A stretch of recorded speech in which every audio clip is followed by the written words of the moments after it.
New York State is currently facing a bail reform bill that, if passed, will create a revolving door of justice. Accused criminals will be released back into our communities with no supervision or oversight.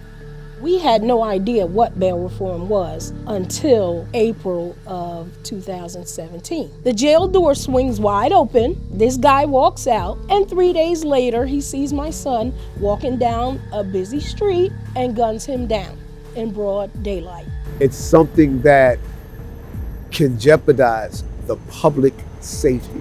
If we don't know who is being bailed out and put back into the streets, where our families, our husbands, our wives, our grandmothers, where we sleep and where we live. States like New Jersey have already eliminated the cash bail system. Right now in New Jersey, we passed it and we're at the point where it might be too late. Once a bill is signed into law, trying to pull it back is very, very, very difficult. And now New York State is looking to follow suit. New York has set its sights on a bail reform notion that could allow dangerous criminals back into the public. Some of these guys were literally dancing out of the courtroom. Just like in New Mexico and New Jersey, families like June Rogers have experienced the tragic casualties of such decisions. We need someone to supervise a lot of these criminals that are coming out, walking around on these streets.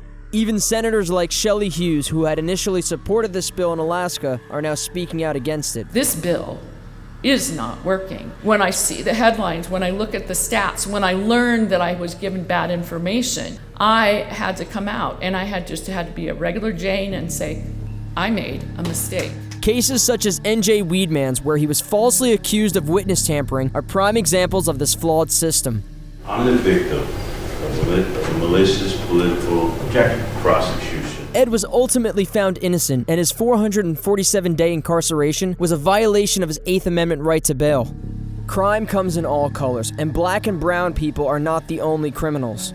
They are our police officers who protect and serve, clergy, doctors, judges, and elected officials.